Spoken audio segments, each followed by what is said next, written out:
नमस्कार दोस्तों, मैं हूं आज आपका होस्ट कारगर रिबा। अरुणाचल दर्शन के एक और रोमांचक भरे भाग में आप सभी का स्वागत है।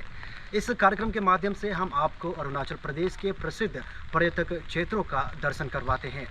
आज हम आपको ले जाने वाले हैं अरुणाचल प्रदेश के लोअर सियांग जिले के लिकावाली क्षेत्र में स्थित वहां के प्रसिद्ध मालिनी थान में। इस वक्त हम खड़े हैं ईटानगर के मोक्तू में स्थित एमजी पार्क में। यहीं से हम आज के हमारे सफ़र की शुरुआत करने वाले हैं, तो आप बने रहिए हमारे साथ इस खूबसूरत सफ़र में।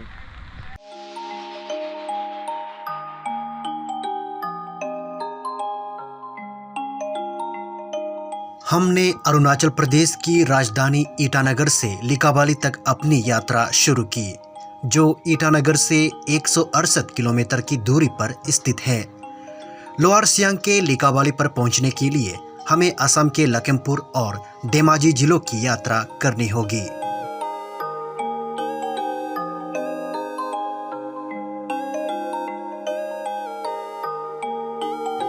कुछ घंटों के सफर के बाद हम सिलापथर ट्राई जंक्शन पहुंचे। हम सुबह ईटानगर से निकलने वाले बाया लखीमपुर धेमाजी होते हुए लगभग 3.5 घंटे के सफर के बाद इस वक्त आप पहुंचे हैं आकाजान ट्राई जंक्शन NH-15 पर। मेरे भाई और जाने से यहाँ से जोनाई होते हुए ईस्ट सियांग जिला पासीघाट की ओर रास्ते जाते हैं, और मेरी दाई ओर जाने से यहाँ से सिलापथर होते हुए लोअर सियांग लिकावाली लपरादा बासार सियोमी मेचुका की ओर रास्ते जाते हैं।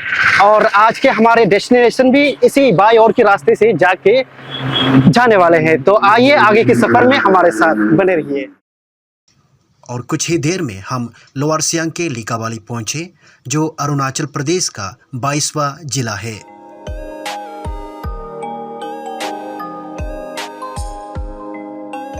इस वक्त हम फाइनली पहुंच चुके हैं हमारे आज के डेस्टिनेशन में, मालिनी थान मंदिर पर। मालिनी थान अरुणाचल और असम के सीमा के पास लिकावाली क्षेत्र में पड़ता है। जैसे कि आप देख रहे हैं हमारे पीछे मालिनी थान का प्रवेश द्वार, और साथ में आप देखने को मिल रहे होंगे कि श्रद्धालुओं को जाते हुए यहाँ पर दूर दूर से श्रद्धालु एवं पर्यटक यहाँ पर घूमने के लिए आते हैं। चलिए हम भी अंदर जाते हैं और इस खूबसूरत मालिनी थान का दर्शन आपको करवाते हैं।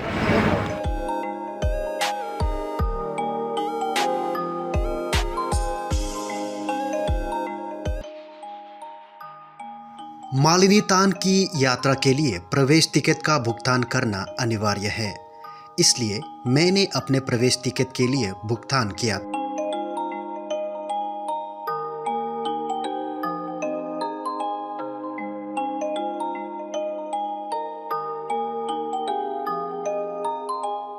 मुख्य द्वार में प्रवेश करते समय गेटकीपर ने मुझे दौरा समाप्त होने के बाद बाहर निकलने के लिए दूसरी ओर जाने का निर्देश दिया।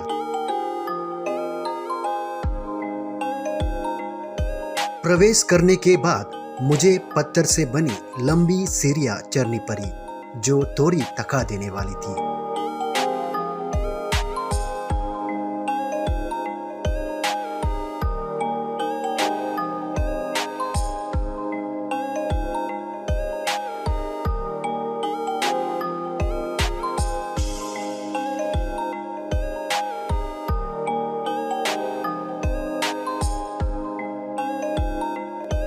मंदिर पहुंचने पर मुझे बहुत सारे भक्त दिखे, जो हमारे पड़ोसी राज्य से थे।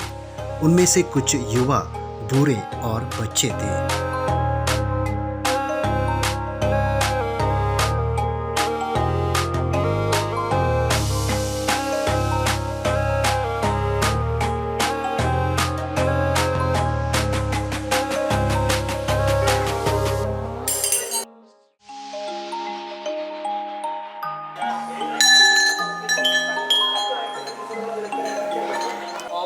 मैं मंदिर की सुंदरता से मंत्रमुग्ध था।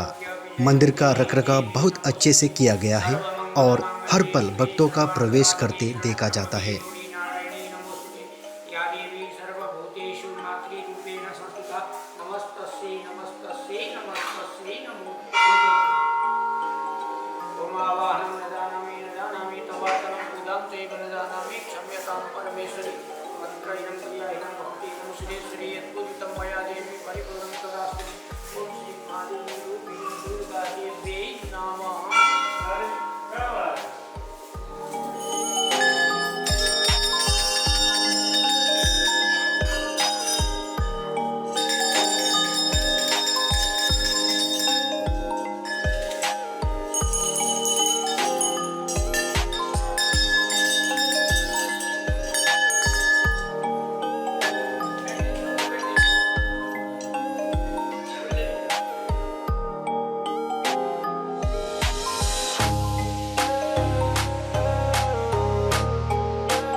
मंदिर के बाहर एक रास्ता है जो मालिनीतान के दूसरे हिस्से की ओर जाता है और प्रासंगिक जानकारी वाला एक साइन बोर्ड भी है।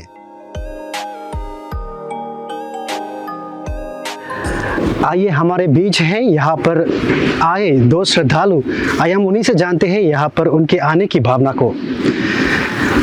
तो दीदी नमस्ते। जी नमस्ते। तो आप बताइए यहाँ पर आप कब कब आना पसंद करते हैं, या फिर आप रोज आते हैं या फिर कुछ पूजा के ही दिन में आते हैं? आप कहाँ से आए हैं, आप इसके बारे में थोड़ी जानकारी दीजिए हमें। मैं तो आई हूँ लिकाबाली से, मैं यहीं का लोकल हूँ।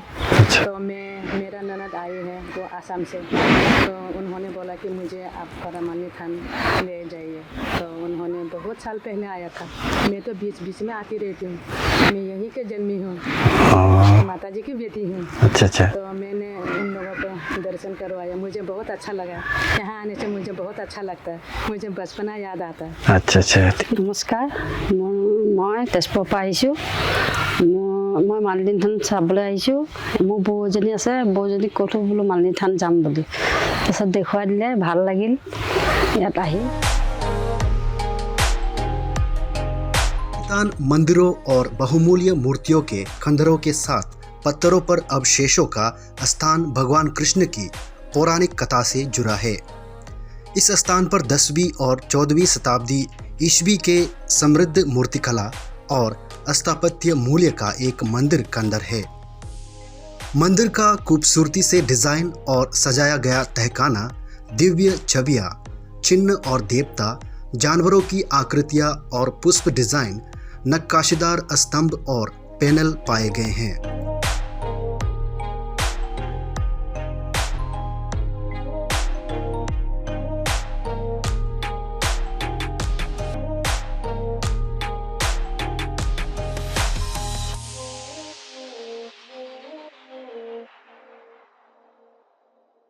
Manilithan archaeological site, having 44 acres of land, is protected under the Arunachal Pradesh Ancient Monument Archaeological Site and Remains Preservation Act of 1990. It is notified by the government of Arunachal Pradesh, and in an effort to develop tourism infrastructure, proper management of the historical site and people's participation, it was decided by the district administration that a society may be formed in the name of Manilithan Vikas Parishad in the year 2019. This added to take up responsibilities to develop the Manilithan site. The then Deputy Commissioner A.K. Singh sir played a major role in revamping the entire tourism complex of the Manilithan temple.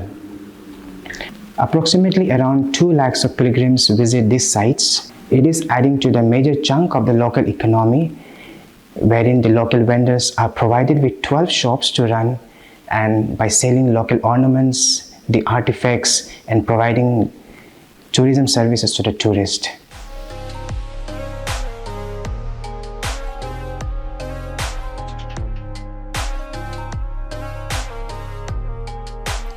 ऐसा माना जाता है कि बिस्मेक नगर से द्वारका जाते समय भगवान कृष्ण और रुक्मणी ने यहाँ विश्राम किया था और देवी पार्वती ने उन्हें सबसे अच्छे फूल चढ़ाए थे, जिससे संतुष्ट होकर कृष्ण ने पार्वती को मालिनी कहकर संबोधित किया।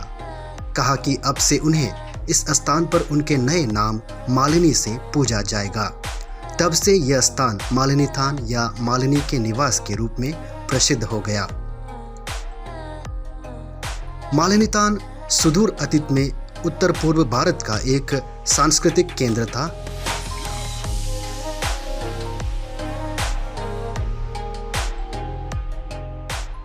मालिनी थान के खंडर अरुणाचल प्रदेश सरकार तत्कालीन नेपाल के अनुसंधान विभाग के 1968 से 1971 तक गहन जांच के बाद सुर्खियों में आए। उस अवधि के दौरान 3 मंदिरों के आधार, हिंदू देवताओं की 6 स्वतंत्र छवियों के निशान, साथ ही बड़े कई मंदिरों का पता चला, जिनमें पुष्प और जियोमेट्रिक डिजाइन वाले विभिन्न मूर्तियां थी। हालांकि खुदाई से मूर्तियों के बहुमूल्य छिपे हुए खजाने का पता चला है, लेकिन वह स्मारकों के लेखकत्व के बारे में कोई सुराग नहीं देते हैं। हालांकि बरामद सामग्रियों से यह पता चला है कि स्मारक मध्यकाल में बनाए गए थे। सोपेक्ष कला और स्थापत्य अध्ययन ने मालिनी थान के मंदिर के अवशेषों पर पाल कला और स्थापत्य विशेषताओं को प्रकट करता है। इसलिए यह निष्कर्ष निकाला जा सकता है कि मालिनी थान का मंदिर परिसर 11वीं-12वीं शताब्दी में कामरूप के पाल राजाओं द्वारा बनाया गया था।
जल भंडार एवं जल निकासी व्यवस्था भी आपको यहाँ देखने को मिलेंगे।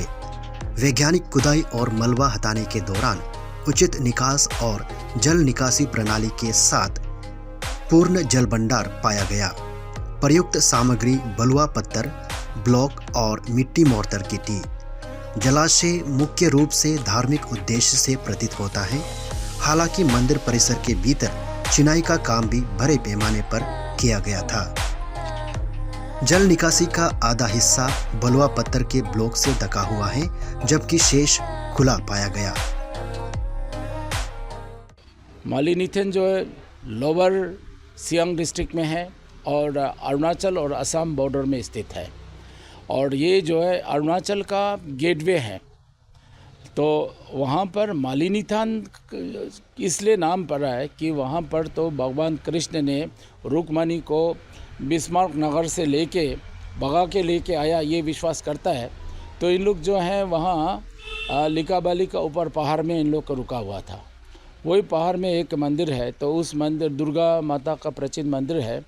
तो उस मंदिर में फिर पार्वती जी ने बुलाया है, तो वहाँ बुलाया तो वहाँ पर उससे पहले जो है काशी गंगा जो है थोड़ा दूर है लिकाबाली से, यानी मालिनी थान से। मालिनी थान तो बाद में नाम पड़ा है, वो लिकाबाली का ही एक हिस्सा है।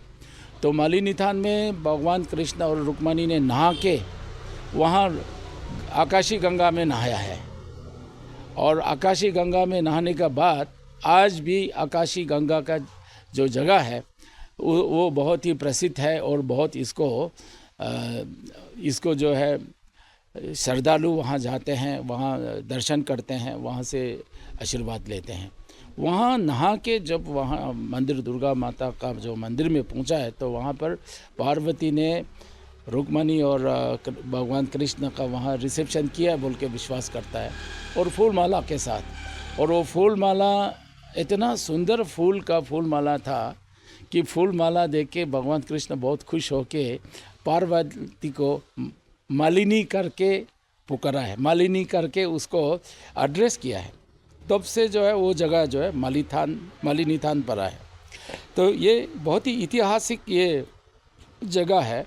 तो ये ऐतिहासिक जगह और जो हमारा जो हिंदू धर्म के साथ और शास्त्र के साथ इतिहास के साथ जुड़ा होने के कारण से मालिनी थान का स्पिरिचुअल टूरिज़्म, कल्चर टूरिज़्म के बहुत संभावना है। और आज भी मालिनी थान में देश के अलग अलग हिस्सों से लाखों श्रद्धालु आज भी वहाँ आ रहे हैं। और आने वाले समय में मालिनी थान के कारण से हमारा जो है बाकी सियांग डिस्ट्रिक्ट है, और जैसे ऊपर जो पहले तो सियांग डिस्ट्रिक्ट हुआ करता था, तो फिर ठीक इसके ऊपर लेपरादा है, तो उसके बाद वेस्ट सियांग है, ऊपर शियोमी है। तो सब तो ये गेटवे होने के कारण से मालिनी थान होके ही जाएगा।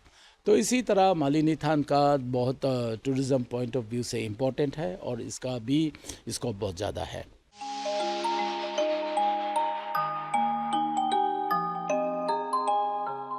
आकाशी गंगा मालिनी थान से 6 किलोमीटर दूर है और हर साल मकर संक्रांति के दिन लोग अपने पापों को धोने के लिए पवित्र जलप्रपात में स्नान करते हैं।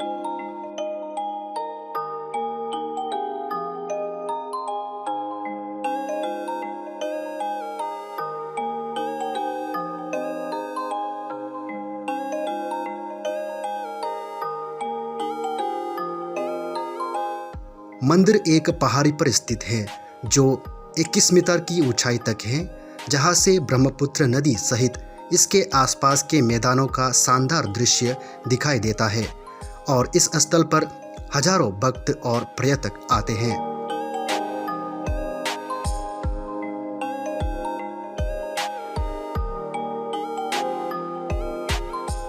मंदिर और आसपास के क्षेत्रों के हाल के नवीनीकरण के बाद यह स्थल खंडर हुए मंदिर की प्रतिकृति के रूप में बनाए गए एक नए भव्य मंदिर के साथ आगंतुकों के लिए खोल दिया गया, जिसमें खुदाई के दौरान पाए गए स्मारकों को प्रदर्शित करने के लिए एक प्रदर्शन गैलरी भी शामिल है।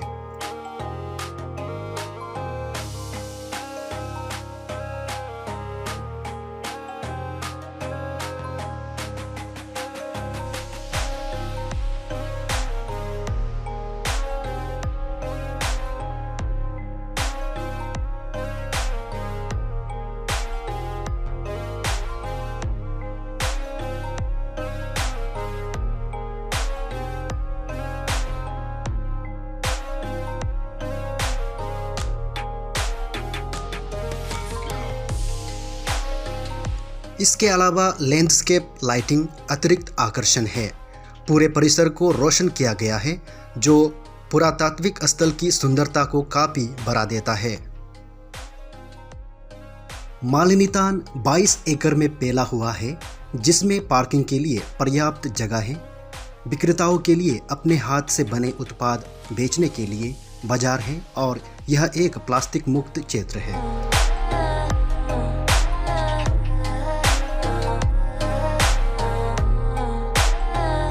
मालिनी थान कैसे पहुँचे? यदि आप हवाई मार्ग से आना चाहते हैं तो सबसे निकटतम हवाई अड्डा है डिब्रूगढ़ के मोहनबारी हवाई अड्डा, जो 72.5 किलोमीटर की दूरी पर है और वहां से मालिनी थान पहुंचने में 1.5 घंटे का समय लगता है। गुवाहाटी के लोकमान्य गोपीनाथ बरदोलई हवाई अड्डा 466.1 किलोमीटर दूर पर है। वहां से मालिनी थान पहुंचने में 10 घंटे 43 मिनट लगते हैं। डिब्रूगढ़ रेलवे स्टेशन 64.8 किलोमीटर की दूरी पर है और वहां से मालिनी थान पहुंचने में 1.5 घंटे का समय लगता है। नॉर्थ लखीमपुर के लीलाबारी हवाई अड्डा 88.9 किलोमीटर की दूरी पर है और वहां से मालिनी थान पहुंचने में 2 घंटे लगते हैं। गुवाहाटी रेलवे स्टेशन 423 किलोमीटर की दूरी पर है, वहां से मालिनी थान पहुंचने में 10 घंटे लगते हैं। यह आगंतुकों के लिए कई अच्छे होटल हैं और जो होम स्टे में रहना चाहते हैं उसके लिए भी पर्यटन विभाग की ओर से बहुत सारे प्रमाणित होम स्टे हैं। इसके लिए आपको जिला पर्यटन अधिकारी से संपर्क करना होगा।